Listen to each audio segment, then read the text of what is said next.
អត់លឺទេបងប្អូនទាំងអស់គ្នា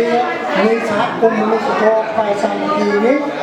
យើងបានថ្ងៃនេះបានប្រមូលលុយបាន130គីឡូហើយក្នុងនេះខ្ញុំតបតែ10គីឡូគ្រប់ប្រព័ន្ធ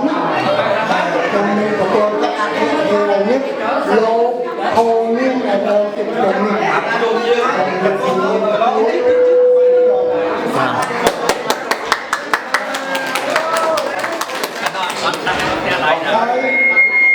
ខ្ញុំសូម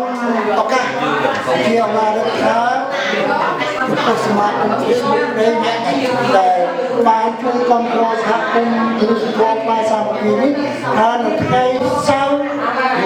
ទី15ខែ2ខាងមុខនេះយើងនឹងធ្វើបុណ្យមហាសាមគ្គីមួយដើម្បីប្រមូលប្រាក់ទៅជួយអ្នកទីតលក្រនិងរងគ្រោះអំ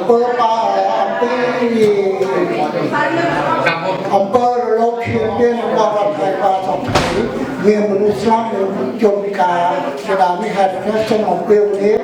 សមាគម Facebook អ្នកដែលជួយគ្រប់គ្រងយើងបើមានសទ្ធាក៏សូមជួយបរិច្ចាគជាបច្ច័យអត់មកគ្រប់គ្រងបុណ្យយើងក្នុងនៅថ្ងៃទី15ខែ2ខាងមុខនេះដូចខាងសូមអរគុណ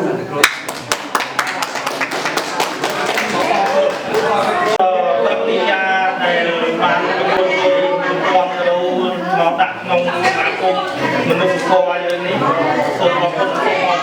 អូនទាំងអស់គ្នាដែរដែលបានរួមចែកចូលក្នុងថ្ងៃនេះក៏មកនិយាយខ្លាំងពេកសូមស្ងាត់សូមស្ងាត់